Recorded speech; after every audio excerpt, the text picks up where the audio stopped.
It's official. One Shining Podcast is back, and I am your host, Tate Frazier. And as March Madness begins, we're covering everything from Selection Sunday all the way to the championship and beyond. We're going to have great guests that are coming through on the show. And look, if you're a friend of the program and you're already subscribed, you don't have to do anything. OSP is back. It's going to be right back in your feed.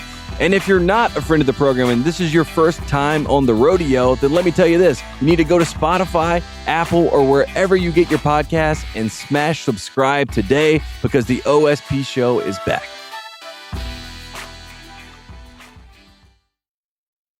This episode is brought to you by Anytime Fitness. We may talk a whole lot about sports, but when it comes to keeping fit ourselves, there's definitely room for improvement. I hit this point early July. I was just like, I am not in good enough shape. I started trying to walk at least 15,000 steps a day or hiking or just anything to keep my legs moving. Now it's the end of 2023. I feel great. I had a physical 3 weeks ago and the guy was like, you're doing great. You're doing better than you were 3 years ago. I felt great. Whatever your goals are, progress is possible thanks to Anytime Fitness. Get a personalized plan and support from an expert coach anytime, anywhere. Visit anytimefitness.com to try Anytime Fitness for free. Start to train for your life. Terms, conditions, and restrictions apply. See website for details.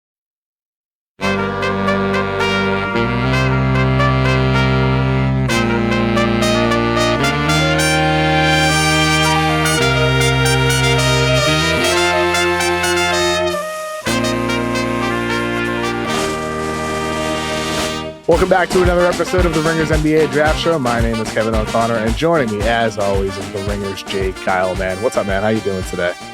Doing terrific, Kevin.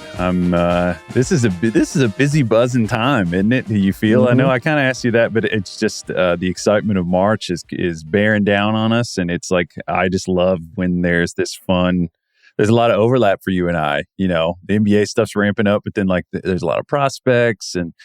I'm anxious to dive in. How are you doing? I'm doing excellent today, man. Feeling really good. It's, the beginning of March Madness this week. I haven't listened to your latest pod yet with Tate Frazier on One Shining Podcast. You guys talked about a lot with the upcoming tournament. But since this is a draft pod, we're going to be talking tournament. But we're first going to start off with some G League news.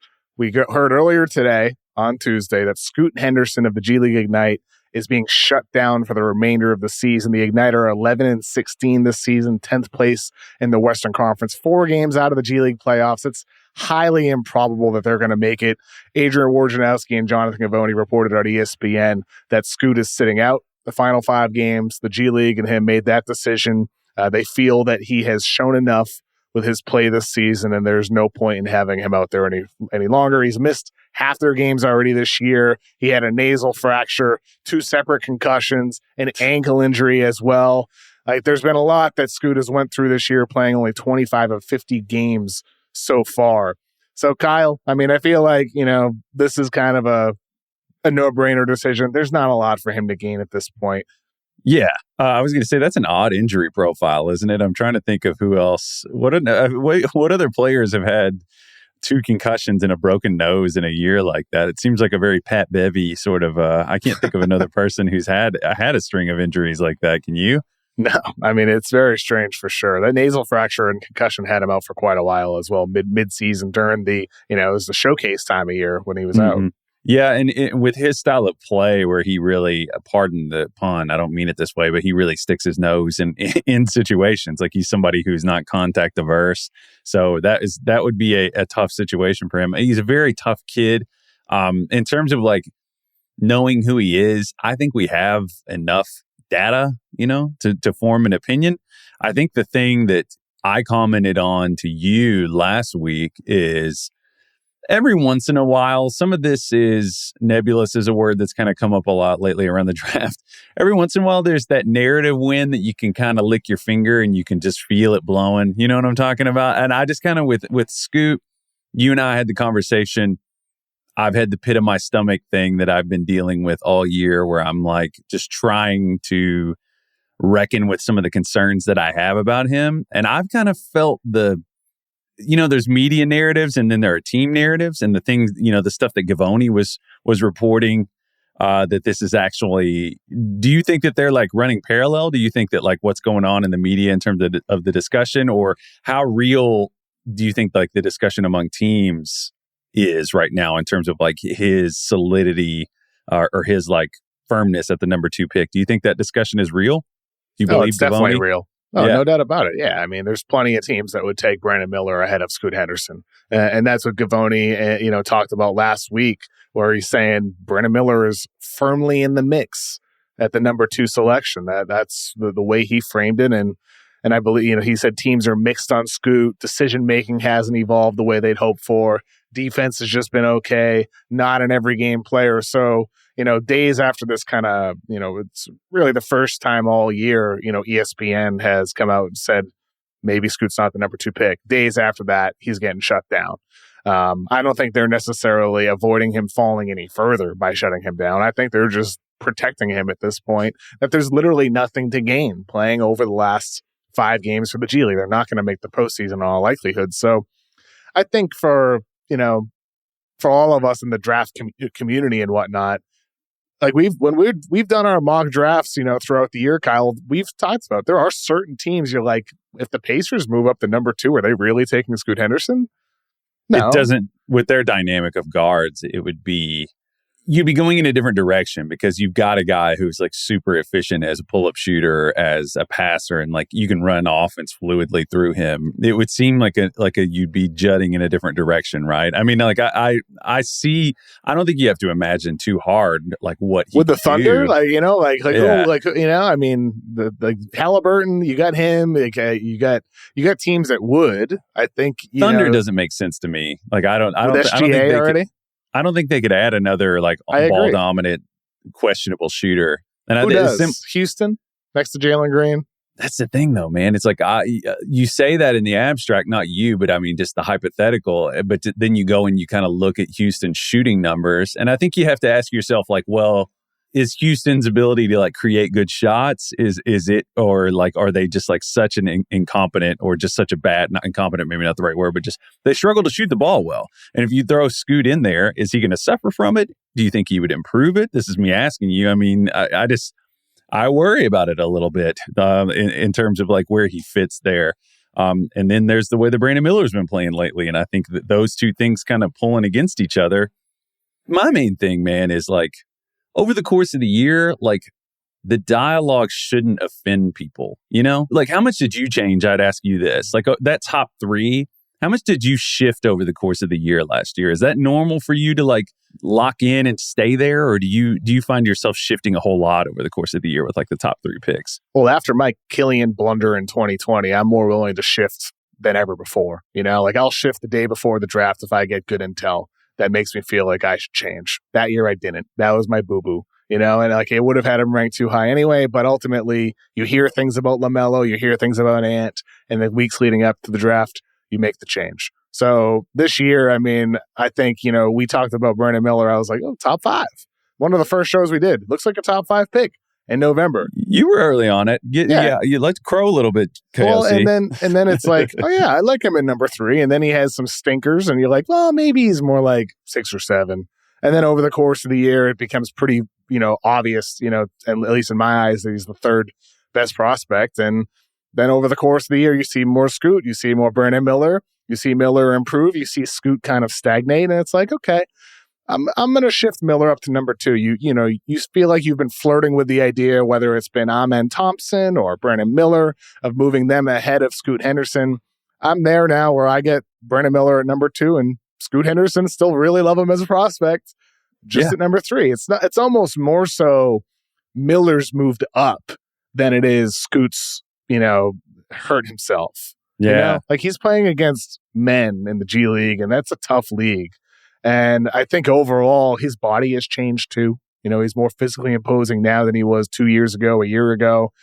I'm sure that must affect your shot still. Like when we're assessing, he's shooting 38% on pull-up 2-pointers, below 30% from 3. I'm sure that affects you a bit. You still hope like he's able to improve those numbers as we've talked about throughout his season with the G League.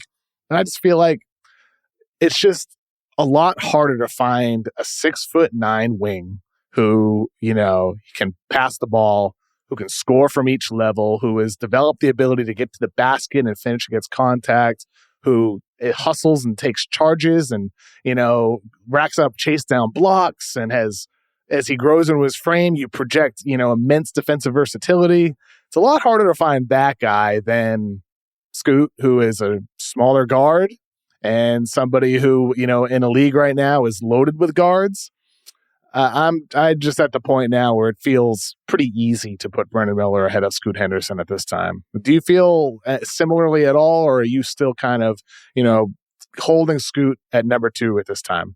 No, I'm definitely leaning. I mean, I've said it on this show. I'd be talking out of my ass and lying if I said otherwise, because you could just roll the tape and roll it from last week and just listen to what I said. The thing with Scoot, I mean, I agree with you. I mean, it is really hard to find, and I tweeted this during that Alabama game the other day where they kicked Missouri's ass. It is just really difficult to find guys. You're going to find guys at 6'9" that can shoot threes at the college level at that age, at like 19, 20 years old. Finding guys that can competently be on ball, run pick and roll, the addition like we talked about, getting to the rim, things like that. The pull-up shooting upside, it's the handle and the passing are the things that really make this special. And for me, whenever you go and you look, and like you said, I agree, it is more Brandon moving up. The shooting thing it continues to worry me. And if you kind of wonder about what's the precedent for guys improving that are this physically imposing, you can go and look. And I mean, I ran some number kind of profiles to look at this, and he's probably 6'1", would you say? More than 6'2"? I haven't seen a combine measurement on Scoot, but he has a 6'9" wingspan. Even if he's 6'2", I mean, +7 is a big wingspan. So he does play a little bigger. I do think that he's strong and he could be a solid on-ball point of attack nuisance. But if you look at the guys that shoot under 33, we'll be generous, I think. I think it'd be generous. Do you think it's generous to assume he shoots 33% in the NBA from 3 at this point? I mean, I still think with him, he's an average free throw shooter this season, 75%. I believe he was closer to 80% last year. Yeah. He's got good touch in kind of that floater range. And last year, his numbers pulling up for mid-range were better than they have been this year. I mean, he's had stretches where he's shooting 45, 48% on pull-up twos. There's positive indicators with Scoot that he'll become a good shooter. Yeah. But it just hasn't manifested for him from behind the arc. So, I mean, I feel like sometimes you're going to take a guy for what they're showing you. And I think with him, maybe this is just who he's going to be, a below average 3-point shooter off the catch and off the dribble. Yeah, and the guys that kind of fit that profile, that are very physically imposing, that are very fast, that have long arms, that if you're at that height, now there are guys in here that surprise you, like Trae Young and Chris Paul both are kind of less efficient 3-point shooters than you would expect, but those are elite decision makers, so they compensate for some of that stuff. Also have middle game, really consistent. They can spread the floor. You're at least worried about their 3-point shot. I almost feel like the percentages don't tell the story. But then there are also the guys I'm not saying this is who he could be, but there's Eric Bledsoe, there's Dennis Smith Jr., there's Kyra Lewis. There are these guys who are score first. I guess my thing, Kevin, is and I would ask you, I almost feel like precedent isn't anything that you can really lean on with him. I almost feel like you're kind of assuming he's going to be something different than anything really that we've seen, honestly. In my draft guide, I have the comparison of efficient Russell Westbrook. People have compared him to Derrick Rose. Is that a bit much? Is that what you're saying? Should we recalibrate expectations for, best case Scoot Henderson? It's tough. You start to run into the era thing, though. You want to say to yourself, Derrick Rose, huge compliment. Derrick Rose in 2011, when he won MVP, it's a different league now. I just feel like the demands on that position have shifted. And when people hear me talking about this, I don't want them to assume that I'm. What demands, Kyle? Real quick, what demands do you mean? You mean teams targeting smaller guards? What demands are you talking about for the guard position or smaller guards specifically? Maybe. I just think if you're in the NBA today, if you're going to be a primary facilitator of any kind, you either if you're bringing the ball up and facing the defense, you're going to need to be a threat to be a pull-up shooter, or you're going to create at least things that your team is going to have to think about. Do you agree with that? Totally. Yeah. Or otherwise, you're going to have to be a Sabonis type who's like an elbow initiator where there's not as much pressure on you, and then you have shooters around you. I'm just telling people I go through these cycles where I have to kind of set parameters where I'm like being a little negative and kind of it's kind of like the scientific process, right? Where you're just like I put as much doubt as I can in there just to see if I can argue it out. And sometimes I do. Like I did that. I was worried about Paolo last year, and I kind of worked my way back around to being positive about it. I still think that he's going to be a really good NBA player because he's super competitive. He can pass the ball. He gets to the rim. He cares a lot. I think he's going to get better. But the upside side of it, Brandon is just showing me things that I feel a lot more like solid on, With Brandon Miller, the things that you're solid on, I mean, we mentioned it earlier. It's just everything. It's do-it-all ability. I think with Miller, the concerns are, if you're putting red flags on a player, for their talents on the court. With Scoot Henderson, you've talked about all of them, the pull-up shooting, the size on defense. He's a good, maybe great playmaker, but not an elite top-level playmaker. You mentioned Chris Paul earlier. He's not that. With Brandon Miller, it's size. He's lean. Maybe he's a good, not elite defender at some point throughout in his career. Maybe he is a good, but not top level shot creator. But I don't think they're necessarily negative skills that are detrimental to your team. It's easy to fit him in. Like you could throw Brandon Miller on any of the 30 teams and you don't have concerns about the lineup you're putting out there on the floor. And that's where, when I look back at, 2016, having Ingram over Simmons, I was like, I feel like with Ingram, it's just a lot easier to build with that guy as long as he becomes at least average as a shooter. Whereas with Simmons, there's always going to be fit issues, no matter how good he is. And so Simmons had his peak, of course. So you could argue whether that was the right or wrong decision to put Ingram ahead of Simmons. But that was kind of the mindset then for me. And I'm thinking about that now when it comes to Miller versus Scoot. I think it's hard to build with Scoot, especially given the fact that he is smaller and Miller is 6'9" and versatile. And like we've talked about all year long, that dude can pass the ball too. Miller might not be your number one initiator, but I think he can be like one of your top initiators. He can run pick and roll. He has good vision. He's a willing passer. And, we've talked about DHOs and the concept of, different players in that position. I still wonder about Miller in that type of role at the next level as well. Like what happens if you put Miller at 6'9" at the elbow and kind of just let him pick apart defenses from the mid-range area? You think he's strong enough to do that? Do you think I'm just devil's advocate? I don't know. I'm just thinking positional, positionless basketball. I'm just curious. I just like to see a team try it out because mid-range is where he feasted most at the high school level. It's just not part of Alabama's offense. They're very analytically friendly.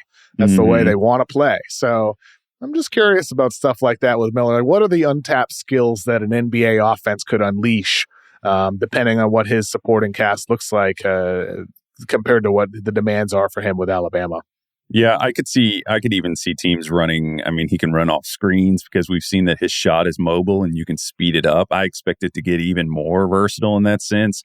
We know he can come off of pin downs and hit threes. I wonder what kind of screen setter he's going to be. In transition, we've seen he's just a monster shooter, and yeah, I don't think there's going to be tremendous pressure on him. Did you have Danny Granger at all in your shades up for him? No, that's a good one though. That is a good one. I like Granger. Kind of forgotten guy a little bit. Granger's peak was really good.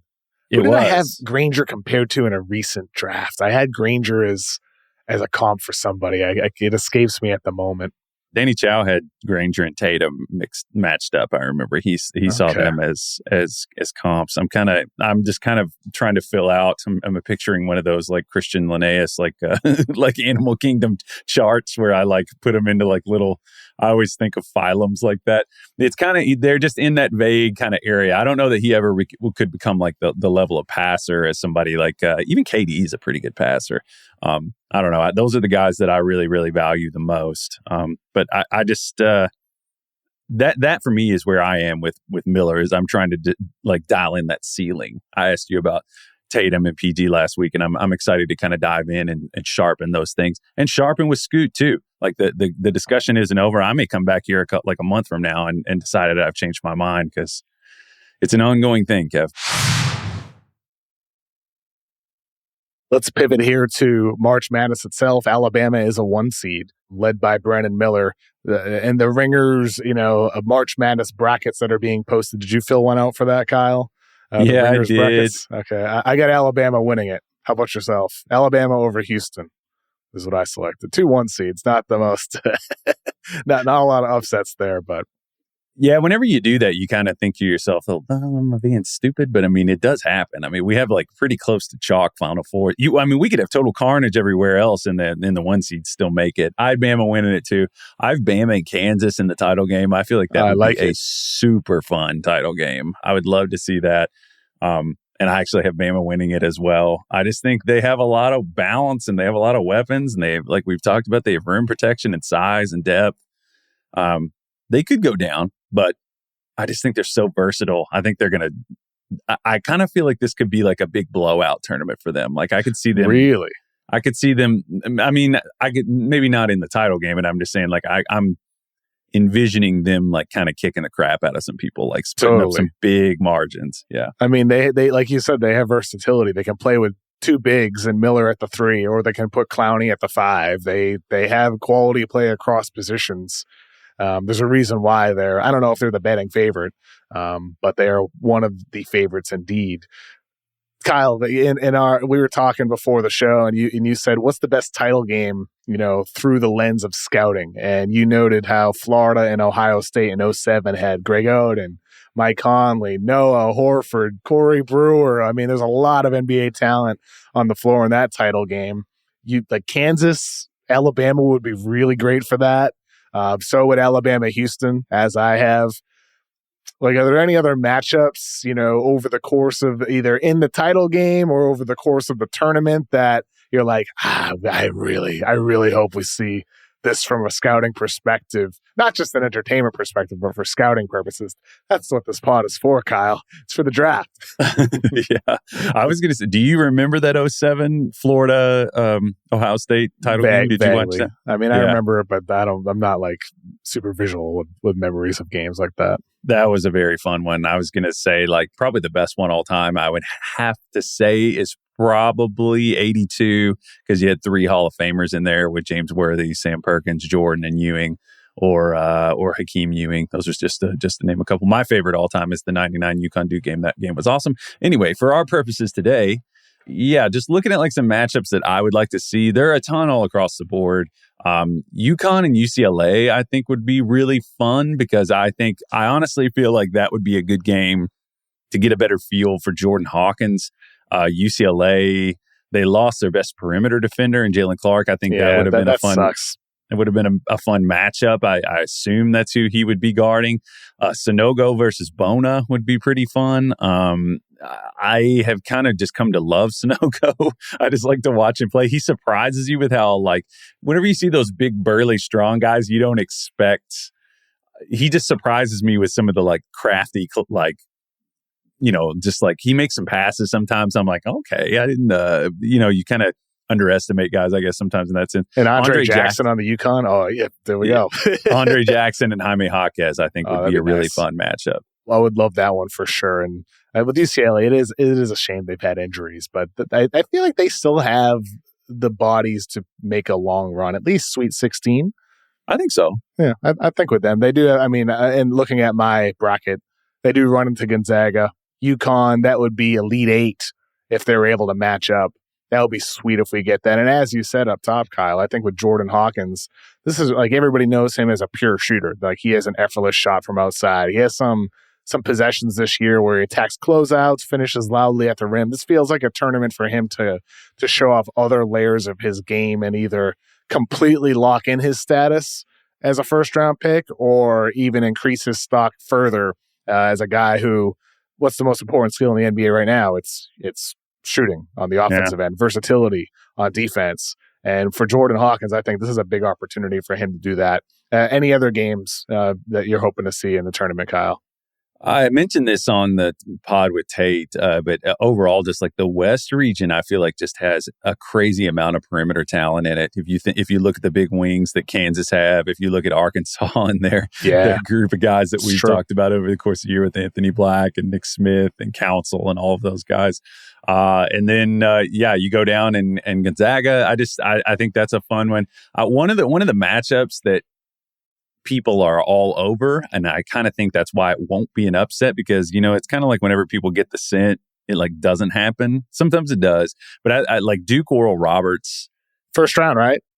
Yeah, I was talking with our buddy Sam Bassini about this, that like the pick and roll, you want to talk about a pick and roll test for Derek Lively against Max A. Smith. That's going to be a good one. He is just a jitterbug, really quick scorer in the mid-range. We saw what he did a couple years ago in the tournament against Ohio State. He can put up points in bunches. He reminds me of a guy that played for Morehead State way back in the day. You won't remember this guy, but Ricky Menard, just a really, really, really twitchy, quick, fast scorer. Are you excited to see that one? That is a very good one for Lively, especially given his progress over the course of the season. I think for him, You hope Duke as a 5 seed wins that. I mean, it would be a major upset if they don't. But individually, regardless of the results of that game, that's one to watch. And you have, Baylor as well. I think if they get past UC Santa Barbara in the first round, their path is pretty interesting. They get NC State or Creighton. Then they could potentially run into Arizona, a team that a lot of people are selecting to win it all. I believe Tate had Arizona winning it on his bracket. They could have Alabama in the Elite Eight. Like that's a good test for Keontae George each step of the way, every round. A lot of good matchups there. So that's something I'm watching too, because I like Keontae George a lot. Like we just talked about with Scoot Henderson, smaller guards, still have your hesitations there. No matter how much grit a guy plays with it on defense, no matter how much intensity they have, there's still like limitations to what you can be. And he also needs to prove his offensive efficiency. This is going to be the best run of the year for him to prove that, hey, playing at a high level against teams that are game planning on the biggest stage, I can carry this offense when necessary. Yeah. I'm excited to see that for him. I have this feeling though, man, you mentioned Duke. We wanted to say one more thing about that for Keontae. Duke is just really hot right now. If you look in the last 10 games, according to CBB Analytics, great website, their net rating is 97th percentile, dude. They are playing really, really well. Offensive rating and defensive rating. They're doing enough both directions, and they're very deliberate, and they're going to slow people down. Baylor, I wonder honestly about. They have just laid so many eggs, honestly, man. I just don't trust them anymore. It doesn't feel like the last couple Baylor teams where I was just like, these dudes are just unkillable. Like they're just going to keep coming. I don't know if I trust the fortitude as much. What do you think? Do you feel the same way? What do you think where is that coming from? I guess it's coming from the results, but I don't know. I just had a hard time picking them going far. In my bracket, I had Baylor. I have them getting to Arizona just because I think their draw is pretty favorable. Did you say you have them getting past Arizona or not? I have them getting past Arizona, just throw in an upset. But the confidence level on that is low, right? Don't laugh, man. Anybody that laughs at a bracket, man, you never know what's going to happen with this stuff. Some in there. I had Marquette in my Final Four. I have Marquette in my Final Four. Oh, you did? Really? Oh, yeah. I think they can get out of that. Who are the NBA prospects on Marquette, Kyle? Anybody that people should be watching for if Marquette makes a run? Marquette has a lot of just smart players. They play like a really fun up-tempo style. I think that teams, and they're able to play inside out or outside in. And I don't necessarily mean like feed it to a post guy. They do have a couple guys that can get on the block and do that, but their distribution is pretty spread out. Tyler Kolek is whether his status as like a prospect, I'm not sure, but he's one of the smarter players. If you want to like think about he kind of reminds me of some of those like Ty Jerome type guys. Like they're really savvy, smart decision makers, creative passers. Tyler Kolek is a guy who shoots the ball pretty well. My favorite player on that team, actually, though, is a guy named Oso Ighodaro. He's a 6'9" kid. He doesn't shoot the ball at all. Never taken a 3 in college, right? Yes. Honestly, man, he's kind of, I think I was thinking about him kind of laying him out against like Trace Jackson Davis, like how they're similar. He's not as aggressive as like an ISO post score guy, but he's like definitely like He's a disruptive defender. He has a really high block percentage. He has a really high assist to usage. So he's a guy that can pass the ball and he's switchable. I'm not sure about his NBA upside. He's honestly kind of I don't know how to say this or if it'll be ridiculous.